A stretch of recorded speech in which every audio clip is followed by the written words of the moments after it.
여러분, 중소기업이 절규한다. 이자 폭탄 못 견뎌요. 이렇게 말입니다. 이 말 여러분 사실일까요? 일단 사실이고도 남습니다. 왜냐 하면 말입니다. 이거 한번 보세요. 중소기업이 5% 이상 대출을 받은 금리 비율요. 5% 이상 대출 금리를 받은 비율이 여러분 28.6%나 됩니다. 그러면 중소기업 10개 중에 3개는요 5% 이상 대출을 갖고 있다는 거예요. 5% 이상 금리의 대출을. 진짜 심각하죠. 진짜 심각합니다. 여러분 이거 한번 보세요. 2022년 기준입니다.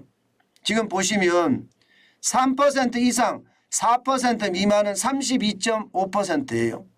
그리고 4% 이상 5% 미만은 26.8%고요. 5% 이상 비중은 28.8%입니다. 2021년도만 하더라도 5% 이상 비중이 3%밖에 안 됐습니다. 3%라는 것은 진짜 중소기업이 열악한 곳에는 이게 5% 이상 대출 금리로 받았지만 그렇지 않은 기업은 아주 낮은 가격에 받았다는 거 아닙니까? 3% 미만이 60.9%니까 그죠? 33% 미만이 2021년과 2022년을 비교해 보면 어마어마한 차이예요. 이게 2020년하고 비교해도 마찬가지입니다. 2020년하고 비교해도 5% 이상은 6%였고요. 2022년에는 28.8%입니다. 게다가 3% 미만은 61.4%였거든요. 그러던 것이 2022년에는 11.9%입니다. 굉장히 적었습니다. 저는 전체적으로 보면 이 중소기업의 이 대출 금리는 진짜 90만이 넘는 중소기업에게는요 아마 큰 치명상이 될 겁니다. 이 중소기업에 포함되어 있는 자영업자들도 사실 많이 포함이 되어 있잖아요.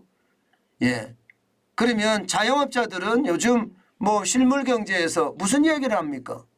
장사 안 된다 이런 얘기가 아닙니다. 이미. 어렵다 이런 얘기가 아니에요. 못 버틴다 이런 말이에요. 자영업자들이 그만큼 어렵다는 게 현실이 되고 있으니까요.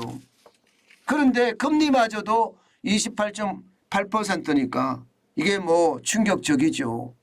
게다가 1금융권이라고 이야기하는 5대 시중은행 성과급 잔치부터 시작을 해서요. 이자 장사에 대한 비판 어마어마하잖아요. 차라리 이렇게 어려울 때 고통을 분담해줘서 함께 살아갈 수 있는 방법을 찾으면 좋을 텐데 그들은 이자는 이자대로 올려고요. 예금금리는 예금금리대로 낮춰서 그들의 이익만 취했고요. 그들의 이익만 취하니까 이게 이자 장사라는 비판이 거세지면서 지금 시장에는요. 은행 전체에 대한 구조 개편을 단행하겠다. 이런 이야기까지 지금 나올 정도입니다. 오죽했으면 중소기업인들도 이게 한목에 모여서 말입니다. 이자 폭탄 못 견뎌요. 이런 말을 쓸까요? 사실 중소기업 지금 굉장히 심각한 거 사실입니다. 여러분 보시다시피 중소기업의 평균 대출금리가 2022년 9월 기준으로 4.87%입니다. 4.87%. 물론 지금은 조금 낮아졌습니다. 금융당국이 대출금리 내려라 해서 조금씩 낮아졌기는 하지만 여전히 평균 대출금리는 높습니다. 2020년만 하더라도요. 12월에 2.89였거든요. 2021년 7월에도 2.85였습니다. 거기에 비하면 4.84라는 숫자는 대출금리가 거의 배 가까이 됐다 이렇게 이야기할 수가 있는 거잖아요. 실제 말입니다. 여러분. 이자 폭탄 못 견뎌요라는 말이 현실이 되고 있는 것도 사실입니다. 한번 보실래요? 결소 중소기업 비중 추이를 한번 보세요. 저는 이것은요, 어쩌면 말입니다, 중소기업의 아픔을 그냥 그대로 나타내는 거라 이렇게 이야기합니다. 결손 중소기업이라는 게 결국 벌어서 이자도 못 내는 기업을 말하는 거예요. 결손이니까 이러다가 망할 수도 있다는 그런 중소기업을 말하는 겁니다. 2017년에는 33.3%밖에 되지 않았습니다. 그런데 2021년에는 38.9%예요. 10개 중소기업 중에 4개가 결손 중소기업이라는 이야기잖아요. 그런데 여기에 이자 폭탄까지 가면 이 결손 중소기업은 어떻게 될까요? 줄줄이 망하는 거죠. 줄줄이 망합니다. 예, 그럴 수밖에 없습니다. 이게 제가 여러분들에게 늘 말씀드렸던 게 있어요. 통제 방역이 우리 경제를 망쳤다. 이 말씀을 참 많이 드리는데 실제 통제 방역을 하면서 자영업자, 소기업, 중소기업 엉망이거든요. 뭐 빚으로 살자 뭐 이렇게 이야기할 만큼 엉망입니다. 지금 빚 보세요. 2016년에 중소기업 대출 금액이 590조 2천억 원이었습니다.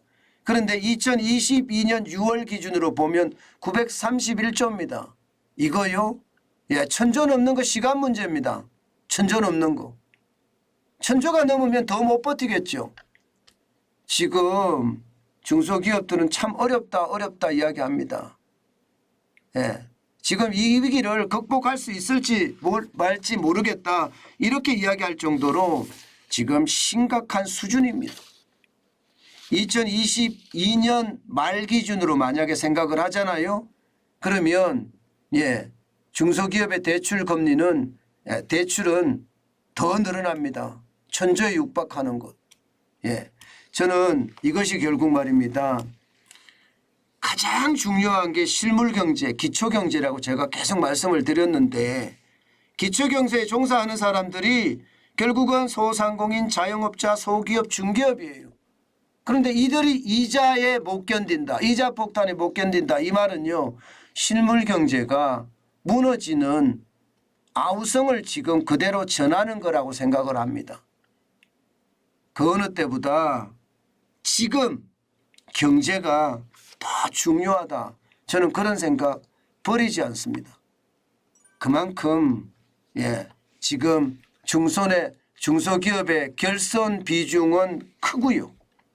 예, 그에 따르는 충격은 이자 폭탄의 충격은 저는 굉장히 커질 수도 있다. 이런 생각을 참 많이 합니다. 중소기업이 잘 돌아갈 수 있게끔 하려고 그러면요. 결국은 말입니다. 문재인 정부 때 비틀어 놓은 경제 법안들 빨리 정상화시키는 것. 이것만이 저는 해결책이라고 생각해요. 민주당 입장에서는 몽디를 부리면서 맞겠죠.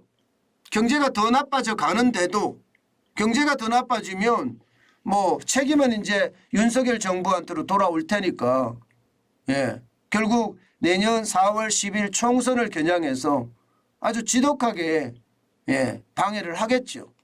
저는 그런 게 참 안타깝습니다. 위기 때는 여야가 따로 없어야 되는데 선거를 앞두고 있기 때문에 예, 이게 더 어려워지는 그런 결과가 초래되지 않을까 안타깝기 거지없습니다. 특히 중소기업, 예, 자영업자, 예, 윤석열 정부 때부터 문재인 정부 때부터 적폐 세력으로 규정이 됐는데 지금도 뭐 그렇게 썩 좋은 그런 예, 경제적 이익이 나오지는 않으니까 참 불안하다 이런 생각을 합니다. 중요한 것은요. 예, 윤석열 정부에서요. 민간 주도 성장을 내세웠으니까 이 부분을 강력하게 더 추진해서 예, 실물 경제가 회복되는 그런 모습을 예, 만들어냈으면 좋겠다. 그런 생각해 봅니다.